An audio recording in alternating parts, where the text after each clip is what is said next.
Hello, and welcome to episode 42 of Trails in the Pod. I'm Colin, that's Kevin. We are doing so much today. We got battles between good and evil. We got giant fucking spiders. But Colin, you know what's most important? What's most important, Kev? The epic highs and lows of high school football and high school student council business. Look, the student council business is very important, always seems to be important in Japanese media. That's right, we're going to be talking about some doors today as well as Chapter 5. Before we get going, first we want to apologize. We did not release an episode last week because things got busy. We changed some things around in our scheduling, and it just realized that we ran out of time. We had to take the week off, but we're back. From now on, for the rest of Trails in the Sky the Third, we will not be doing any more sidebar episodes. We realized that the meat of this game is in the doors. We need to talk about the doors. I always knew that we needed to talk about the doors, but our setup for now was not very conducive to that. But we're talking about doors now. Every single episode, we're going to have multiple episodes fully on the doors, but today we're talking Chapter 5, and we're talking doors. Colin wants to apologize for missing last week. I have never done anything wrong and have no need to apologize for, quite frankly, anything. Kevin, you're the reason why we didn't do it last Saturday. Not. But let's move on. I don't want you to be reminded of your own shenanigans. I'm going to post on Twitter the episode that you sent me asking to postpone. I'll say it's a lie. And you know what's a lie, Colin? The cake? Also, a lie is Rafina is alive because she is actually dead. This, to be honest, should come as a surprise to no one, I don't think. This is not meant, my interpretation, tell me if you think I'm wrong. This is not meant to be a surprise. The game has been telegraphing this very clearly. What we're meant to grapple with is Kevin's engagement and his response to Rufina's death, not the death itself. Yeah, I'm pretty sure that the game explicitly says that she is dead by the modern day. I think Kevin and Reese talk about it. And certainly we see this flashing image we talked about a few episodes back of her having a lot of wounds in her back holding on to Kevin, which does not actually appear to be how she died because Kevin and Ein Selnate appear to have heard news, and if Rufina were protecting Kevin, he wouldn't have had to hear the news. He would know. Yeah, and I don't know if it's 100% certain that this, whatever you want to call it, the after image, the whatever, was Rufina, but I think it's a safe bet. It was her, if not in reality, then a metaphorical weight he's been carrying around, Kevin Graham. Yeah. But I gotta say that it's like this scene, this opening scene here, when he hears the news, we start to see Kevin crack. Like his psyche starts to fall apart. He is not handling the news with Rufina well at all, to the point where he starts laughing maniacally because, ironically enough, the fact that Rufina died opened up a spot on the Gralsritter. And now that is how he got the rank of Dominion, was Rufina's death. And not only that, well, one, Ein Sonade has some very interesting dialogue, but two, I did some digging at Kevin's title because we've talked about in a couple episodes, Colin, you and I, how the use of heretic is very interesting. How the game uses the term to refer to the people that Kevin, let's be honest, that he tracks down and kills. He's an assassin. Yeah, no, the word heretic does not seem to really fit, at least in the way that we understand that term today. So we suspected that some other word was actually being used. Looking in the Japanese, the literal translation is an outlaw hunter, someone who hunts people outside of the law. And there's a rough parallel for medieval England. A wolf's head. It was a traditional saying, let his head be that of a wolf. You may hunt him like a beast of the forest. Someone who is outside the societal protections of the law. And that's seems closer to what Kevin is doing, but who decides who is inside and outside of the social fabric of the law? It's the church. Right, which is probably why they chose the word heretic, because under the like modern day common perception of the church burning heretics at the stake and yada yada, a heretic would be anybody that is outside the bounds of the church. That's not really what a heretic is. A heretic has different theological ideas, but might not necessarily be breaking any rules or might not necessarily even be punished by any kind of civil authority.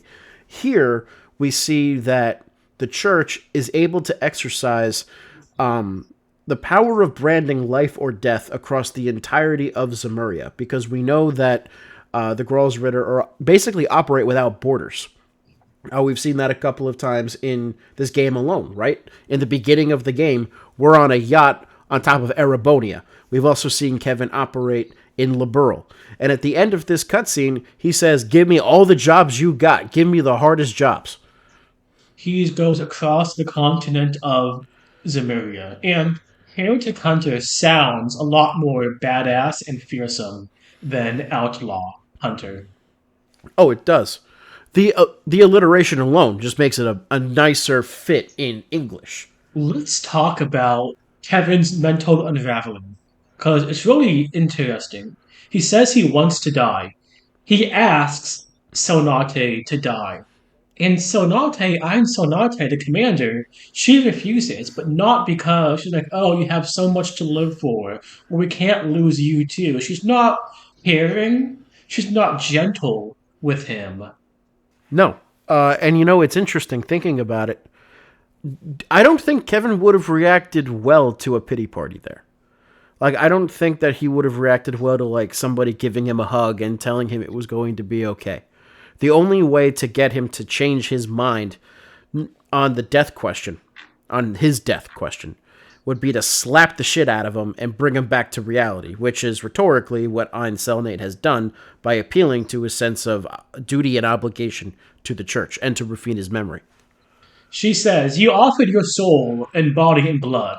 And then, what right do you have to beg for death, much less a painless one? She's saying, you have work to do. You're a useful asset. Now, the question is, how much of this is Yeah. what you said? This is the way to get to Kevin Graham in his troubled mental state. And then the question is, how much is this her speaking as herself? Like, no, I'm not going to throw away someone useful right after we lost another knight. Step up. I mean, why not both? I don't think that they're mutually exclusive. We No. don't know that much about Ein Selnate. We just don't.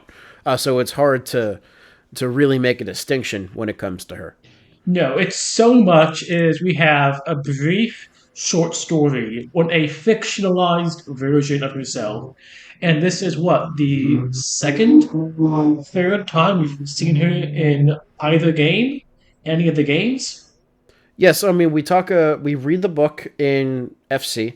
No mention of her at all in SC except for the book because it's still in SC. And then we see her in Trails in the Sky the third, and she pops up in the intro cutscene. She pops up in a couple of flashbacks. So it's a lot of speculation. I think we've covered all the useful ground that we can about her, but it was very interesting, I thought. So then we come out of the opening cutscene, and Kevin has awakened. Kevin Graham and also Kevin Bloomfield say that they think that they know who the Lord of Phantasma is. So, Kevin, whichever Kevin you want to be, who do you think the Lord of Phantasma is? Kevin Graham says he strongly suspects he knows who it is. That they're a cold son of a bitch who doesn't see people as people. Colin, if I told you Kevin Graham had some self-loathing tendencies, would you be shocked? Given the fact that we just saw a cutscene in which he very clearly had self-loathing tendencies, I think that I wouldn't be too shocked. I think the Lord of Phantasma is Kevin Graham, like a mirror image, a doppelganger. We've seen like mirrors so often, people shades that we fight. Shera, Annalise, and so forth. This is similar in quality, if not in kind. Maybe more advanced, maybe the first shade or the doppelganger, something like that. It's a mirror of what he could have been, what he thinks of himself. It's something along these lines. That is my prediction of who the Lord of Phantasma is. And the game is getting less and less subtle with I mean, we're getting closer to the end. They have to stop being subtle and start giving us information. and it's very different. Do a brief discussion how it's very different from Joshua with FC. It was much more of a wow. You were not supposed to, I don't think, connect the dots beforehand. Whereas here, it's giving you all you need and more. Like, so I'm not commenting on the correctness of your prediction or not. We'll find that out as we get there. With Joshua, Soon. yeah, we'll get there soon, for sure. With Joshua, I remember, like, there was enough there that you knew that something was up, but you didn't quite know what was up. And you got close in guessing a couple of times. But then other things popped up, and you were like, yeah, I don't know about this, or I don't know about that. Whereas with Kevin, you've been on a pretty, I would say, linear trajectory as you've been trying to figure stuff out. I've been not, could be this, could be that. I think I've been fairly consistent in refining. It's very connected to Kevin, his past, something like that. And Yeah. I should have guessed Joshua as a kid assassin because that's the most anime trope thing ever. What's the most anime trope thing ever here? To doppelganger of Kevin Graham, something involving when Rufina died. Maybe that was born because the alternate universe, mirror, Star Trek, weird, evil goatee type stuff going on. Do you want to stand by your Star Trek goatee-esque stuff as part of your prediction, or are you going to stick to just the doppelganger and leave causality out of it? It's something with is involved with Rufina. I think her death because we got a split second image, and so that's going to be connected somehow. Maybe Right. I don't know what, but it'll be very important. So that's another prediction for the books.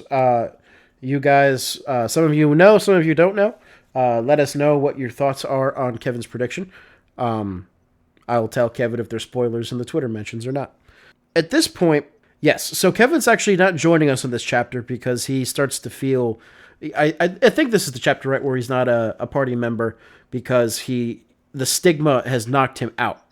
Actually, meaning that the conversation we probably just had that happens at the end of this chapter. Actually, with the whole I suspect I know who the Lord of Phantasma is. There's not a whole lot of story in this chapter, so that's why it kind of gets a little bit confusing. But for the majority of this chapter, Kevin is on bed rest. Reese is now taking the lead.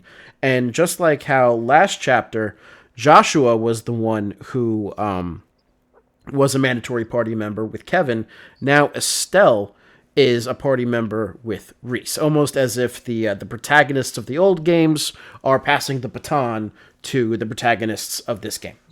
Yeah. And one thing, this is petty calling, but I'm going to say it. Reese is under level. I had to grind her up. She missed a whole chapter. Yeah, no, I mean, I don't think it's that petty to say. Because when you start the chapter, okay, for instance, everybody knows that you get party members, you want to give them equipment. The next chapter has better equipment than the previous one. So I'm like, okay, I have some of these party members that are a little bit underleveled. Estelle is also a little bit underleveled. I wanted to use some. No, Estelle wasn't underleveled, but I wanted to use some other people in there that had been a little bit underleveled, like Kloe. I figure, let me go to the next chapter.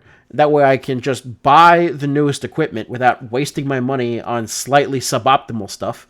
And then we'll be good to go to start the grind. Except they threw me immediately into a combat encounter that was pretty difficult. It took you a couple tries to get through it. It really did.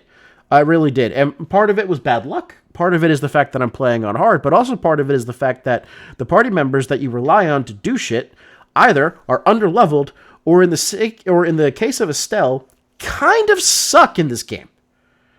And that brings us to, I think, pretty key questions that we can look at with a good portion, if not most, of the game under our belts. One, should the non party members be leveling up alongside the party members? And two, is Estelle a bad game unit in this game? So I'll answer the first question first, because I think that's pretty simple. From a matter of convenience, I am a big fan of games letting all of the characters level up at once, because that way you can focus on using whatever characters you want, as opposed to saying like, Yes. well, I would like to try out this character, but they're 20 levels under leveled, therefore I'm not going to use them. Trails has a bit of a catch-up system, but if you're going to give us the convenience of the catch-up system by increasing the amount of EXP that they get, just there's no point. You have a support system. You know that we have all of these party members. Just level them up with us. It would make it a lot more enjoyable. We get to mandatory party members as the game goes on, and sometimes if you not use them hardly at all, you gotta spend a good amount of time grinding, and that's not the most fun thing to do. No, and I'm going to be complaining about that when we talk about the final boss. In terms of Estelle as a unit, I do think that she's pretty bad in this game. She never struck me as bad in FC or in SC. But in this game, even with like the best equipment that I could get for her at the time, I remember distinctly with the final boss, I was finally able to get good damage out of like Reese and some of the other party members that we're going to be talking about very soon. Estelle hit people like a wet noodle in a pool. Yeah, and Colin, I just gave this in the chat again. A couple, maybe 2 weeks ago, I sent a party member tier list that I had found online. Yeah, Estelle is ranked for Trails the Third in the low tier, just above. right.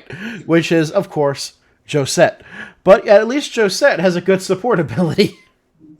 And just that does have some good crafts with the minus to defense and strength. Yeah, that was actually So pretty good. I will say I like Estelle's morale craft, getting everybody a strength bonus. yeah, yeah. And her impede is pretty good, but in general, she just wasn't doing it for me. But let's talk about some people that were doing it for us, because we've unlocked 2 new party members this chapter, and I know that Kevin was very excited to get them. Not just 2 new ones, but I think as game units, they may be the best at their niche, as in frontline fighter and mage. They're not weak at all. So we're talking around them. Who are they? One, we get Colonel Alan fucking Richard. And two, we get, don't know if she has a rank, but she has a title, the Angel of Slaughter, Ren. She's Enforcer number 14. If you recall, Colin, I had made some predictions about surprise party members. I thought, Kanone, maybe Cassius would be the oh wow ones. I didn't have any idea, any inkling we'd get Richard or Ren. See, I was wondering how long it would be until you asked me about it, because they're on the cover. There are 6 people on the cover: Kevin Reese, Joshua Estelle, Renne and Richard. When I was texting you about Richard joining, you're like, the cover didn't seem weird. Well, to also, you? you pointed out that you saw Richard in the opening cutscene of the game, like the anime song and everything. You're like, I wonder if he's going to play a role. Yeah, and then it just went out of my mind. Okay, wow, this cover, there is some major uncanny valley, Colin, with the faces for Joshua and Estelle. Let me tell you that. Look it up now if you're not, but If you have it on you, just send me the link. it is disturbing. I'll tell you what. But also, it does give some good stuff for proportions. Estelle's staff is thin. Reese's sword is thin. Yes, which is why it does. Which is weird, because the staff I could see in the game, right? But no, the sword with Reese in the game looks pretty fucking big. It's like Cloud's sword. Yeah. And I will say that there are other characters in the 3D games, like in Kuro, that have a similar type of weapon, and they are very large. So I think that this is just art that was made without reference to how the proportions of the sword actually work. No, I mean, it's good artwork. I should have realized, gee, why is Richard and Ren? What are they doing here? I mean, it's good artwork, except for the Joshua's blank face. But let's move on from that. But I will say, Richard is probably my favorite unit that we've gotten. just in terms of his raw power in combat. Like, Ren is good too, don't get me wrong. But with Richard, everything is amazing, especially for my playstyle, which is hit attack until you win. We get Richard first. He's brilliant frontlines fighter. And then we get Ren, and she has an interesting spat with Reese. What is she doing? What's she like right when she's unsealed? It's a really good contrast because she thinks that she's asleep. She thinks that she's dreaming. So Estelle runs up and gives her a hug. And being in a half dozed, half sleeping state, Ren is very happy to be in Estelle's arms. You know, it's warm, it's loving, it's somebody that she trusts. Then she realizes that she's awake and instantly turns into Ouroboros mode. I'm going to kill everybody. Everybody else knows her and so is kind of giving her a wide berth, trying to calm her down. Reese is having none of it. Reese is like, look, you want to fight? We'll fight and I'll kill you. Yes. So her very first words are Papa, Mama, why? And I wonder, I bet that becomes important later. But to be fair, Colin, Reese doesn't have reason to care about Ren the person. Enforcer, The only thing she knows about Ren is that she is a member of Ouroboros. and it's not like, she said that, your intelligence and deductive reasoning have few peers. That led you to join Ouroboros. And I think she's on the money. She calls out Ren for acting like a child, and then she's like, you're smarter than this. You're better than this. So why do you expect us to humor this temper tantrum when you're doing it for a goal in mind? It's a front. Right. But I think that even facing that kind of reality is important for Ren's own maturing process. Ren kind of gives up the game. My, you're a brave one, aren't you, miss? Did I hear a lowly squire like you trying to provoke an enforcer like me? It's different register. It's like an adult could say that. Yes, but I don't know if I would necessarily agree that this is in a different register here. Because the temper tantrum that Ren was throwing was not like, it's not like she was crying like a baby.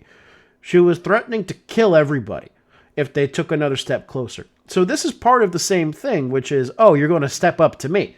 Well, I'm going to fight you back. It's more of Ren drawing into herself and drawing into her identity as the Angel of Slaughter, as opposed to dealing with her actual emotions of loss and loneliness, seemingly caused by her parents. I mean, remember, her robot is called Pater Mater. Yes. I mean, she was discovered in a very vulnerable position. This is speculation, Colin.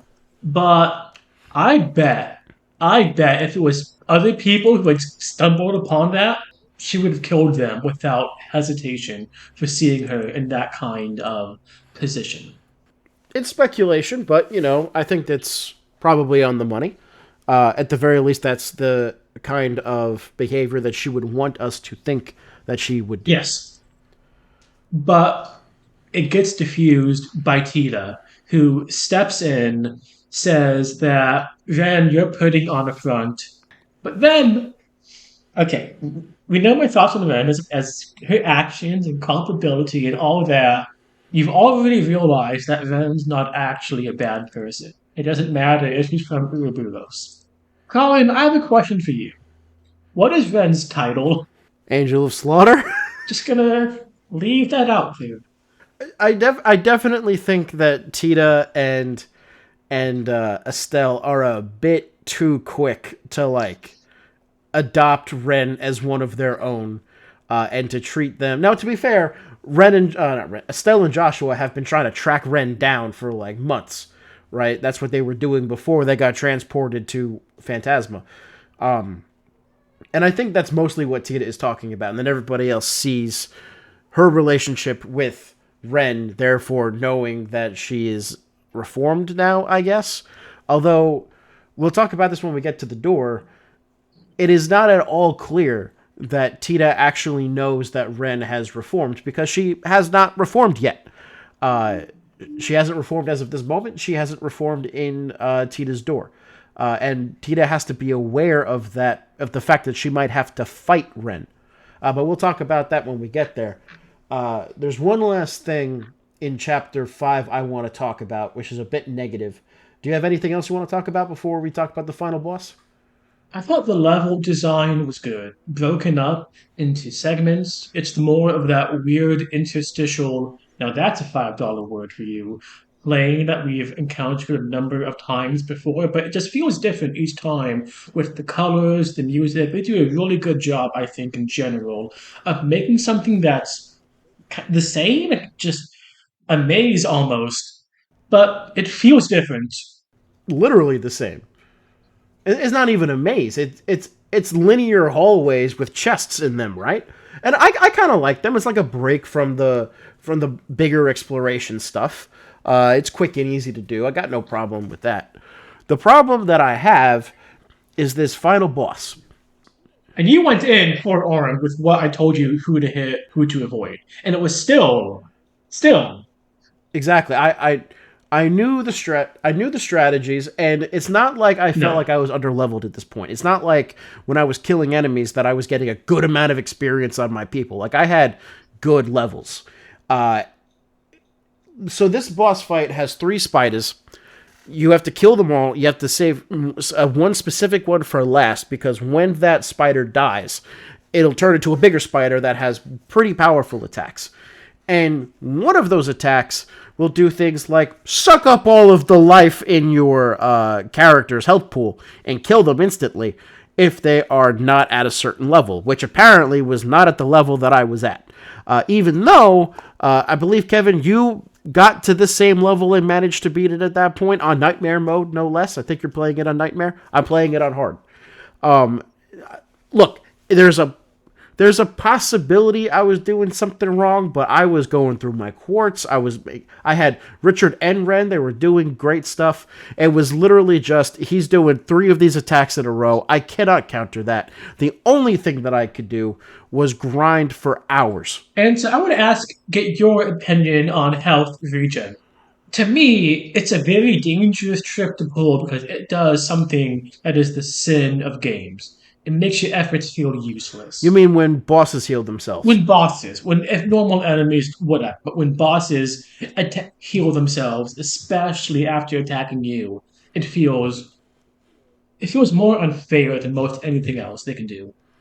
To me, it depends on the circumstances and it depends on the amount. So with this spider boss where I can do like all of this amount of damage by doing all of my S crafts, and then he comes in and kills 2 of my guys, he's back up to full. Yeah, that feels incredibly unfair because not only undo all of my progress, but also I've now lost the ability to do damage both by spending CP and by losing party members. However, there are limited cases where I think it can be interesting. So, one of the bonuses that you can get for Turn Order is 10% healing of your HP. That applies to bosses and to you. So, it provides a choice. Okay, do I Yes. waste an S-craft here, or cast a low-level art to change the turn order enough that he doesn't, that the boss doesn't get that, or do I let the boss get the heal and then go on with my strategy? I think that adds dynamism. And honestly, that's different because it can be worked around, Yes. predicted, countered even, and 10% is not an extreme amount. Whereas here, some of these attacks can go from, half, 2/3, all the way up to full. Yeah, which that just felt defeatist to the point where um I was like, fuck it, I'm done. I'm gonna go grind off camera because the stream doesn't need to see this. We'll talk about streaming at the end and the current plans to not do it anymore. But yeah, I have to say that I was having a lot of fun with hard mode in that it was making me grapple with the systems of the game in a more deep way. This boss did not do that. No. This boss just stomped me with unfair mechanics to the point where I will probably not play Trails from Zero on hard mode because I just want to play the game and enjoy it, and I don't necessarily want to have to experience things like that again. where it's not just I have to grind. It feels like I'm grinding far more than what the game expects me to do just so I can get past the obstacle it threw my way. Yeah, yeah. And you know who also has obstacles he had to deal with, Colin? Who? Jesus. Also Agate.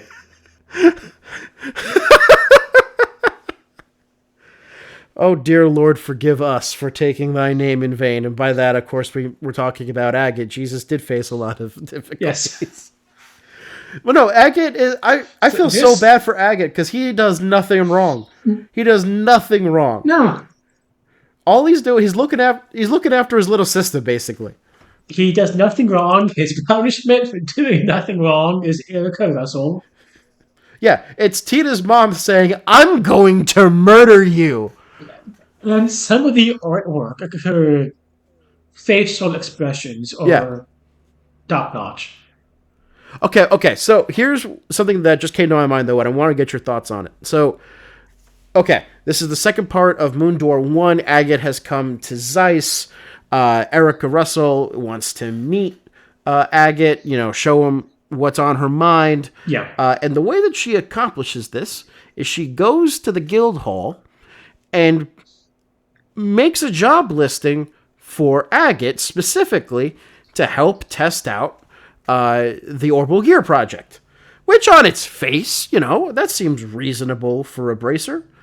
Except that she's in the guild house and tells him to his face, "This is meant to kill you," in front of Kilika. And Kilika's like, "Oh, guess you gotta do it."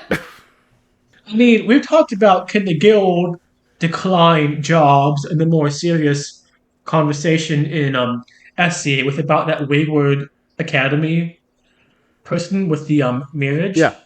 And Yes. I'm not sure they can with the what we've seen in these games. Well, I mean, Agate literally said no and somehow managed to have to do it anyway. So I know that later on in the games we do see instances where the guild says no. That's kind of part of the hook of Kuro. But that is Does the guild say no, or can a member say no? that is Is the question. unclear to me at this juncture. But there's probably I'm sure that Pork Bob or somebody will let us know on Twitter. The whole impetus behind the Orbital Gear. I mean, the fights themselves, it's nothing to write home about. They're fine. But why Tita has the need? We mentioned this briefly. It's she wants to talk to Ren. What if Ren does not want to talk back? She has to be prepared to one, fight to get her attention, and two, what if this Kevin, you olive there? branch is not taken? What if the outstretched hand is refused? Gotta fight. Right. I mean, she has basically. We've talked about this when we talked about this door the first time, but Tita needs something in order to even the playing field so that she can talk to Ren Yes. as an equal. What I find fascinating, though, is that, and this is an underrated part of the door, we have this character interaction, this Tita realizing stuff about Ren, finding her own determination. It's a good character study for Tita in the door. But we also have a big piece of lore building, which is that the Orbital Gear project is based off of the design and data brought Yes. from Pater Mater. And the factory in Zeiss is learning how to build this weapon that at some point may be mass produced. And I think that is interesting because that is showing that the technology from Ouroboros, this secret society that, has managed to hide this stuff for all of this time, for the first time that we know of, that technology has now leaked to the outside and is being capitalized upon and is going to be impacting how things go forward. And you've said this really comes up in the Cold Steel quadrology. Yes, definitely. Good to know. So we get the Orbital Gear. Tita can use it in the main chapter, and it's powerful. It makes her very versatile. I have to say I haven't tried it yet because I did the door and I haven't actually played the game since. And I don't think I used Tito that much back in the day, so I don't remember. Well, not sure what to say to that. Yeah, yeah. I did Moondor But I'm glad 1.2 as to soon as I could. I'm glad to know that it's good. Yes, I mean I think that is you're playing the game the way that it's meant to be played, which is as you yes it is as you find the doors you're like, oh, I can do this now, let me have some story and then go back to the game. That is not how I've been playing it because of streaming, and I don't think that was a good idea. Yes, I play the doors. Doors. Gimme rewards. Grubby grubby. And then I go out and conquer. Did you just come up with that rhyme on your own? I'm kind of proud of you. That's pretty good. Thank you. One of my talents is having the self-esteem of a thimble, at least, which, alas, is something that cannot be said for everyone, especially everyone's favorite crown princess, Kloe. What a fucking transition. But yeah, by the way, I think that we've said this before, but let's just make this crystal clear. When the OVA called her Kloe, turns out it was right. That's how they pronounce her name in the Japanese. So let's turn to our quick discussion, maybe not so quick discussion, on Moondor 3, which is probably the absolute longest cutscene in a video game I have ever been a part of. It took me longer than a feature-length movie to get through this door. It Okay, I'll start with some positives. You know my thoughts on Kloe Colin. Yeah, you didn't think you think that she was dealt dirty in FC and SC. I was not impressed with her, but I thought the story was very good. Long, yes, Yes. but quite good.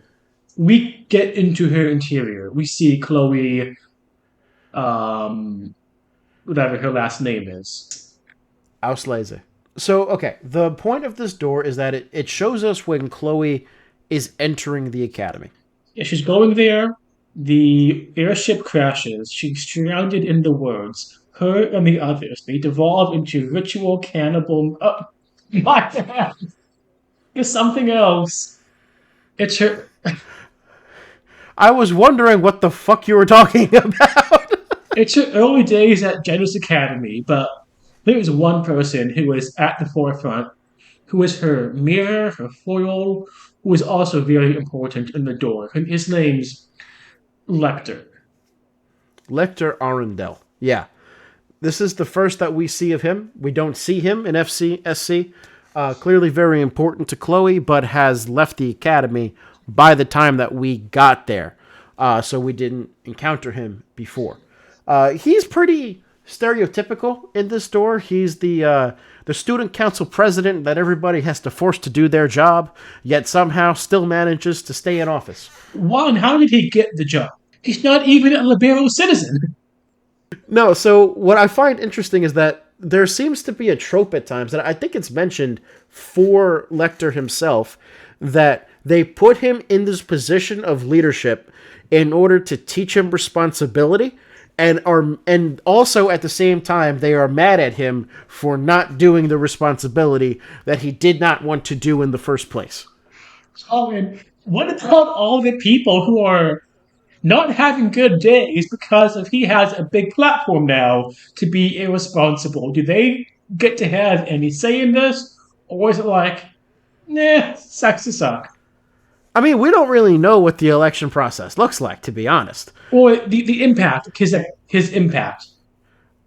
I mean, from what I can gather, it does seem like Lucy, the vice president, is doing most of the real work.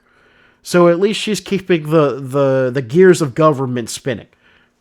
And these gears apparently are big and weighty because you can go to the mayor of a major town, say, hi, I'm with the student council. Can I get an appointment?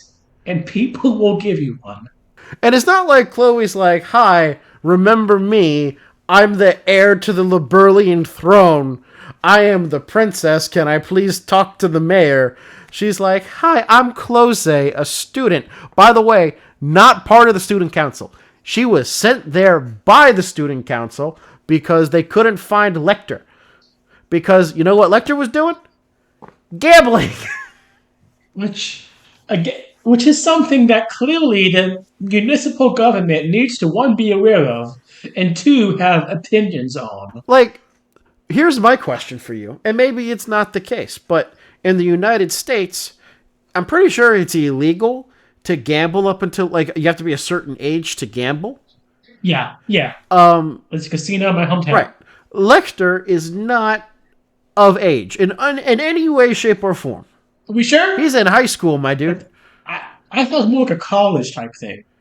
No, I don't think so. I'm pretty sure it's like a boarding school. I mean, Kloe, the chapter fucking opens, and Kloe has to run around the entire school handing out class schedules to her class. Yeah, happened all the time at Ohio State. I'm so glad I didn't go there for grad school. No, Ohio State's got good scholars. I like them a lot. But anyway, so I'm just saying that this game is playing into that trope of the overpowerful student council, but it's doing it to Lecter's free-spiritedness is meant to act as a guiding light for Kloe's repressed personality. So, a couple things here. One, they do bounce off each other, I think, very well. And Yes. so, what's this moon door about? I was talking to Colin before the stream, before the recording. It feels very modern. The individual is in conflict with himself, the heart. We've seen this time and again throughout modern literature. It's not against society, it's not against the gods, whatever. And the beats are punctuated with a number of conversations with Lecter. And it feels like an 80s movie. The uptight girl, the carefree boy from the wrong side of the tracks, more on that later. And he doesn't want to change Kloe so much, I think, as he wants her to really do some introspection. What are you? Who are you? Who do you want to be? He sees a lot of artifice So, about her. so what you're telling me is that this 2.5 hour long door is basically Uptown Girl by Billy Joel. It is 100% Uptown Girl by Billy Joel. What do you think of Lecter as a character? He's not a stock. He could be just a stock character, static, where it's all about what does he do for Kloe and with Kloe and to Kloe. He feels vibrant, active. Like we get bits and pieces, and more in the Star Door to come after. But there's like a depth to him. He has reasons for wanting Kloe to be honest with herself. Yeah, you don't really get the sense that Lecter's life revolves around Kloe. Rather, you see that he decides to get involved when it suits him. Do you know what a manic pixie dream girl is? No. It's a stock trope from young adult lit, popular, say, 2010, thereabout. It's a derogatory term. It's about a character, oftentimes a woman, young woman, a girl, who seems to exist solely for the betterment of the staid, uptight male lead. She's quirky, she's cool, oftentimes she has a bad end, and she's there to make him realize life is worth living, can be interesting, and so forth. Mm-hmm. And Okay. it feels like Lecter could have been the male version of this, if that makes sense. But he's He's not. not. There's And I think that means it's good writing because the function is still there, Mhm. right? That's his whole point Yes. in the stuff, but his character isn't that. His character is also realized, made whole. He's his own entity. Yes. He can talk to Zeke. I mean, Zeke still sucks. I'm right. Look, we know how you feel about Sieg, but from a literary perspective, we've seen only two people who can, which is Kloe and Julia. Now there's a third, Lecter. I mean, I thought they were going to go the romance route, and they didn't in the door. And I admit I was quite surprised. Yeah, and they even address that in the next door. But let's not get ahead of ourselves here because there's still another part of this story that we got to talk about with Chloe's character, which is her encounter with the orphanage. Yay, orphans! We get introduced to Matron Therese, who is not a stand-in for anyone in the real world. And why is Chloe so connected with these orphans, with the orphanage, with Matron Therese? It's because she's a self-made orphan, Colin. She killed her parents. Oh, she lost them in the Hundred Days War. My bad. The fuck is going on with you today? I think it's really interesting how they frame her initial rediscovery of the Yeah. orphanage because she comes to Yenna's Royal Academy claiming that she was going to be strong and she's going to let go of the past and not seek out things that used to give her comfort so she can, maintain strength in the face of adversity that she's facing right now. And, on the face of it, that sounds fine. It sounds like, okay, I'm not going to run away from my problems. I'm going to deal with them. I don't need to rely on nostalgia or fantasies about the past and yada yada. But then she finds it and she makes the decision not to go in because she's afraid that going in again will open the door to weakness. The circumstances in which that she met Matron Therese the first time. Her parents had died. Yeah. And when she left the capital, fleeing from the Erebonian army, she stayed there for a while. So she got to, for a bit, not be, I don't want to say normal, because, she, being an orphan is thankfully not normal in the world of the game, but it was a different experience for her. And a comforting one, in at least now, all right, because this is a woman who basically served as a mother surrogate for her. And the queen is many things, and she clearly has a good relationship with Chloe and loves her. But it's not a maternal one. It's a queen to a princess. She wants to succeed. At least not that we've seen.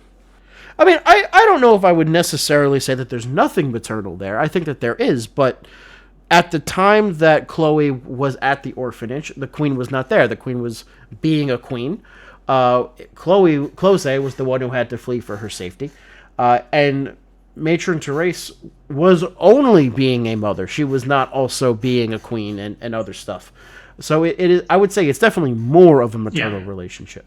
What I find interesting about her predicament, though, is that I think that the story does a pretty good job at communicating the message that her going to the orphanage and enjoying her connection with the past and that comforting side and that compassionate side isn't actually weakness.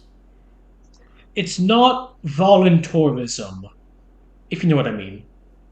No, for Chloe, it's definitely not. No. And that kind of comes up in a pivotal moment for Chloe. Yeah. So let's set the scene here real quick, though. Chloe Interior, night. Chloe has come into Yenna's Royal Academy and basically doesn't make any friends.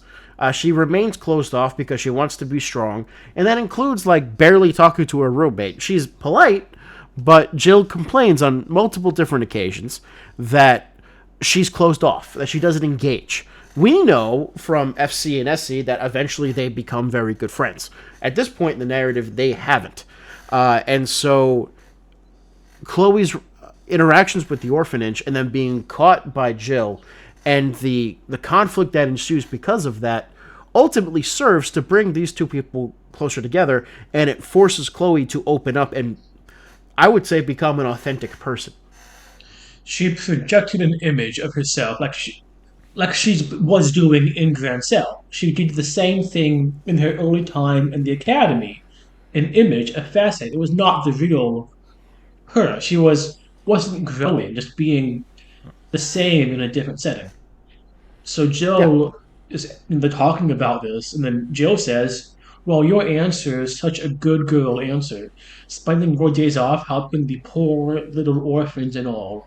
And then Chloe is shouting when she responds. It's one of the very few times we see shouting in her portrait. She's angry. She screams at her, "What right do you have to talk about them like they're objects of pity? And I am not a good girl." To be honest, at first, my reaction was, they're orphans. They are objects of pity. And you are a good girl. You are helping them out. But to her, it felt like Jill was pitying her and accusing her of doing, just as you had mentioned, voluntourism. Whereas from Kloe's perspective, going to the orphanage was as much about helping herself and feeling joy herself, rather than helping out these poor little kids. She's helping them, she's helping herself, and it's all together. It's just not they're not static props in Chloe's own journey of self-discovery. And she understands she cannot let them become so to her worldview. Right. And I think it's very well written that the conversation and the perspectives that inform it. I would agree. And then enter Lecter. And then so she leaves. She does not apologize. Does not say, "Oh, I'm sorry. Let's make up." She's like, "I'm pissed off. I'm gonna go." Which, you know what, I have to say I kind of respect. Not necessarily from a personal standpoint. In that situation, clearly they should have kissed and made up. Metaphorically speaking, of course. But from a writing perspective, I think that this is more real than just having the JRPG protagonist being the good guy, ready to apologize at the first moment of realizing something is wrong. In situations like these, sometimes you have to be angry for a while before reason comes back to you. And reason does come back to her, but she has to be shown that she needs it, number one, and then it'll take her time to get there. And I think that that's really good writing. Who gets her on this path? It's not the principal. It's not someone else. It's Lecter Arundel. Lecter Arundel. She's sitting on the steps. She's brooding. Like, they have a conversation, another conversation. Chloe is honest and open with him, like she is with hardly anyone else. She's like, I don't. She wants to be normal. And then Lecter really gets to the heart of it. He diagnoses what's wrong. You know, she wasn't really that angry at Jill. Jill was the convenient excuse. She was frustrated with everyone and everything. But I would say one thing. This is the kind of thing that was supposed to be like, oh, this is really what's going on. Chloe, the very next thing she says, no, that's not it. That's not what happened at all. And I like that because, I mean, Lecter is right in the broad strokes, but these scuffles between friends are still important. It's not Chloe doesn't want her feelings to be invalidated and sticks up for herself in order to keep them validated. And I think that's part of the personal growth that she has to go through as well. Telling somebody, "But I'm not wrong either," is it's the maintenance of your own feelings and identity. Whereas just saying, "Yeah, I might be annoyed at her, but that's not really what was going on. What you said was correct." Even if that is true, just accepting that like that, that's giving up her agency to Lecter, which is not what Chloe's character needs. So by both accepting Lecter and rejecting him, we see Chloe kind of come into her own. And then Lecter is like, he's not offended. He maintains his flippancy, his early spelling all the beans, and Chloe shouts again. She's still angry. Is there anything in the world that you take seriously? Just one thing where you refuse to compromise. And then he's flippant again. Like, you're pretty scary when you start shouting, and she just is very frustrated. I mean, wouldn't you be frustrated? Lecter's a nice Yeah, character to read about. I don't know if I'd want to talk to him in real life. no. And Chloe gets that. Like, she's like, oh, this is not someone who's pleasant to be around. Not really. I think it's quite well done.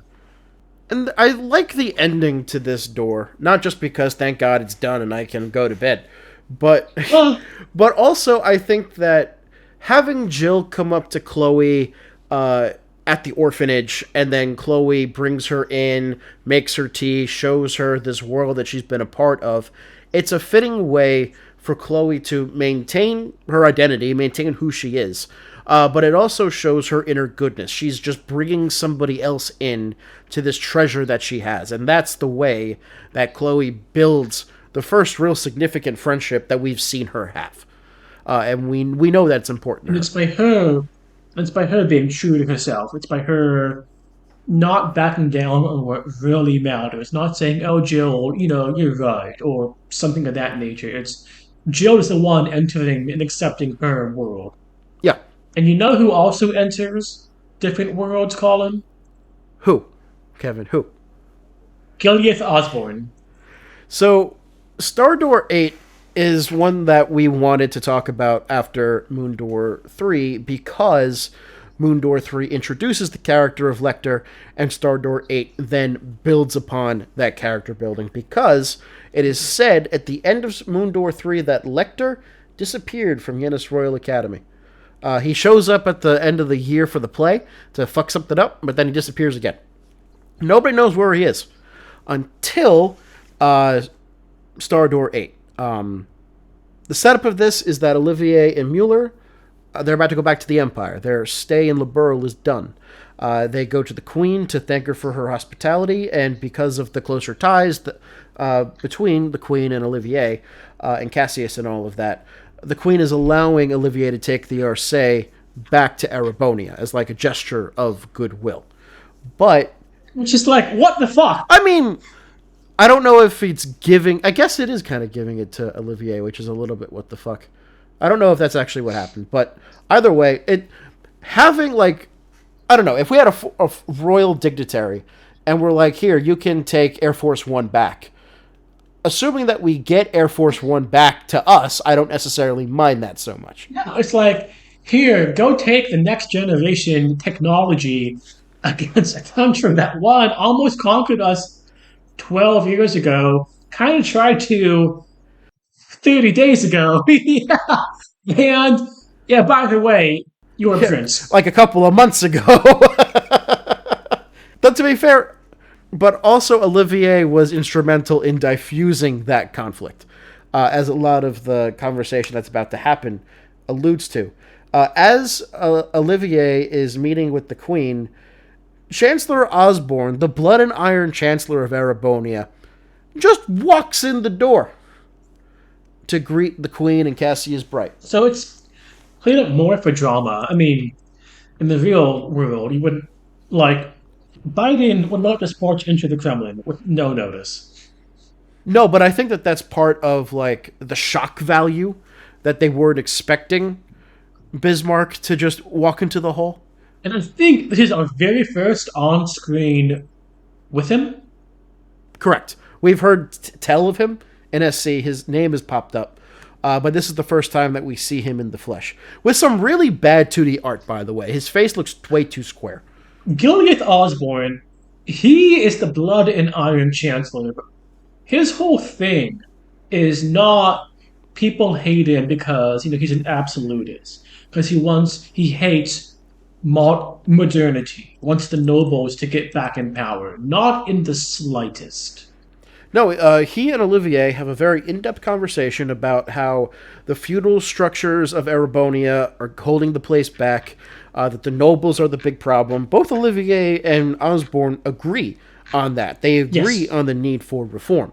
We've heard tell about Olivier fighting against the Chancellor in SC, and here we see that while they might share the same goals, Olivier is uncomfortable with Osborne's methods.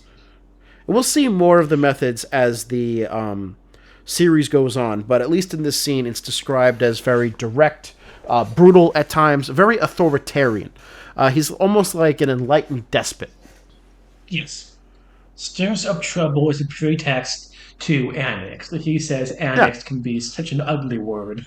Right? He had mentioned that this has happened a number of times in the with the northern territories like Northumbria and other places where right before they would send in troops to help keep the peace, you could tell that they were moving some Jaegers around to cause the problems in those territories to begin with. almost like what happened with Liberal, one might think. And then they send in troops to help keep the peace, to then forge these closer bonds that turns into annexation on multiple different times. And we get some great stuff on the nature of power. Because in most fantasy, this kind of guy is all powerful. He's a very frank conversation with Olivier how that is not true. Right, no. The reason why he appears to be so powerful is because he's good at his job. He's good at making sure that the parliament or whatever does what he needs it to do. Like any other kind of seasoned political veteran. Yes. But that's not without limits because, frankly, no political figure is without limits. Says, I'm good in the capital city. I have 70% of the army, but the nobles, they have the rest. They have their private armies. They have all the other land. It's a lot more even than it seems. Right. And it's really. He does have the support of the king, Yeah. which helps, but. And so he's like, we'll see. I have to go through some other routes of support. The point of this meeting seems to be that Osborne wants Olivier to join him because he's recognizing that Olivier has talents that he could use. This was revealed by the way that Olivier stopped Osborne's invasion attempt. And Osborne is like, that shows how useful you could be. And Olivier asks him one question. Which was what? The thing about Ouroboros?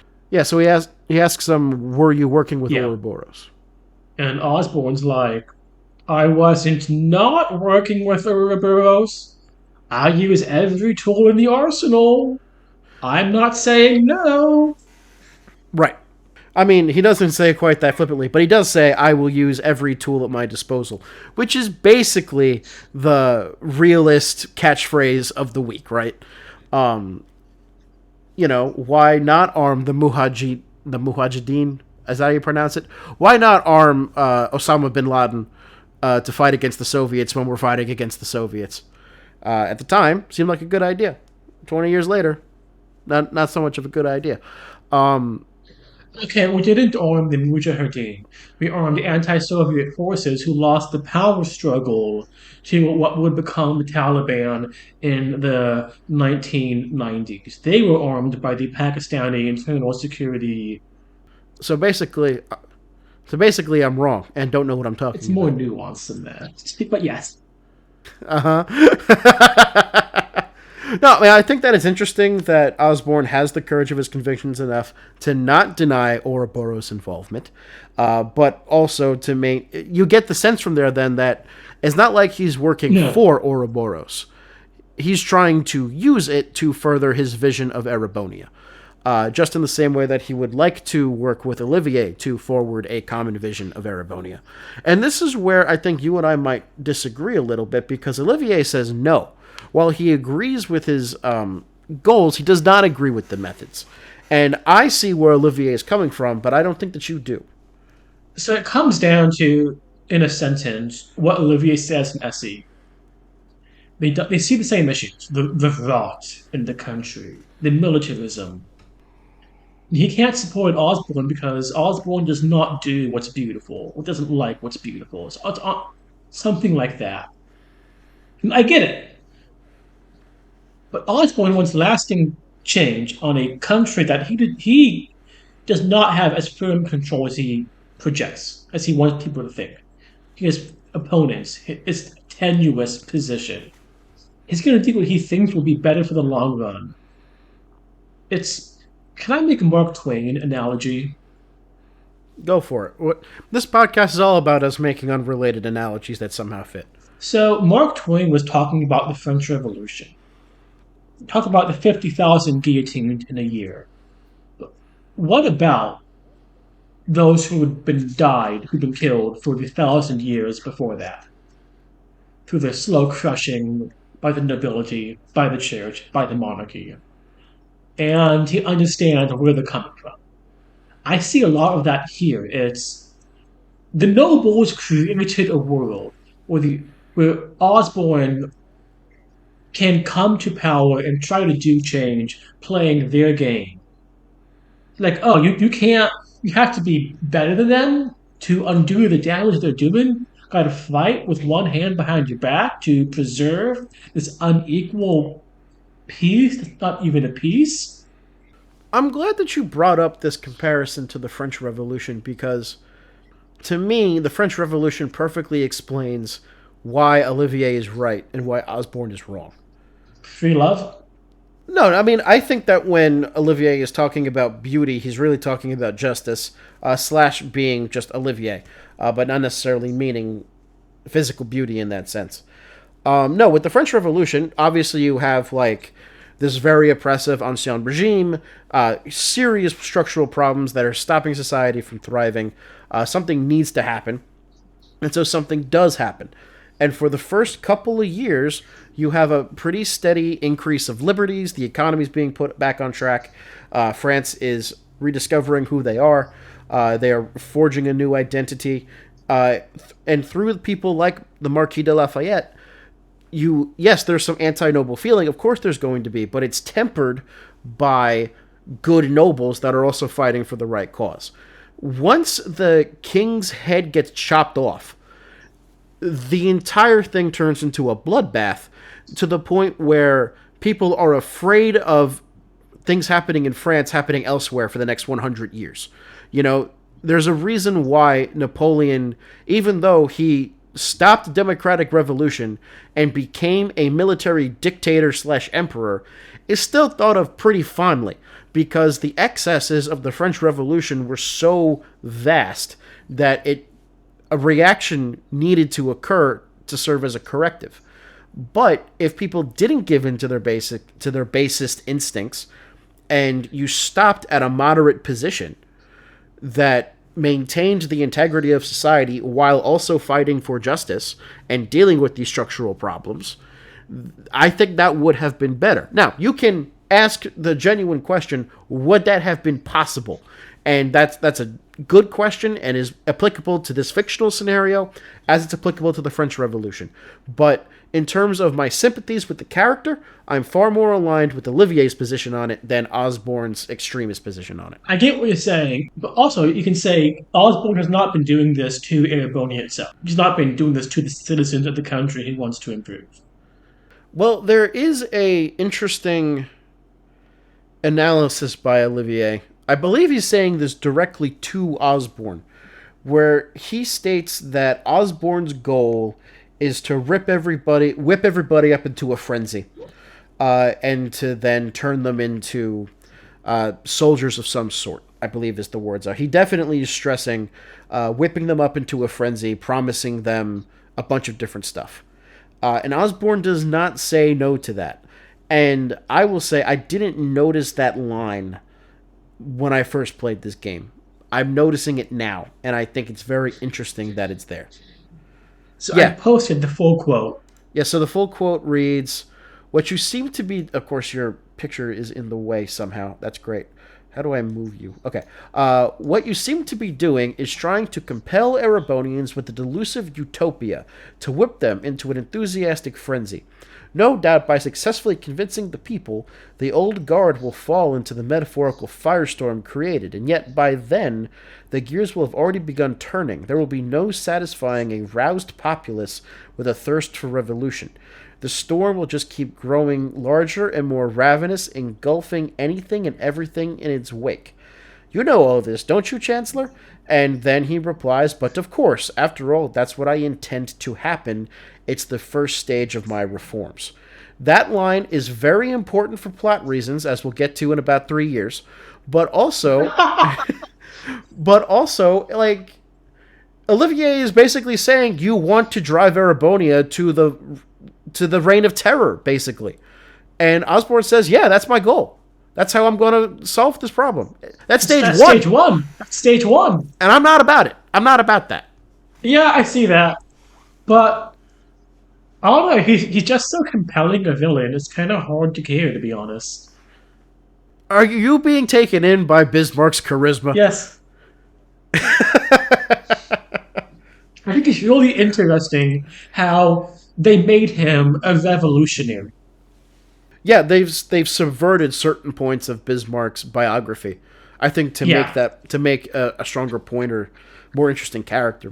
Let's talk about You know who's also Let's talk about, well, actually, real quick, we should talk very briefly about Kloe and Lecter's reunion scene, because Kloe kind of reveals, I'm not attracted to you, but I respect you.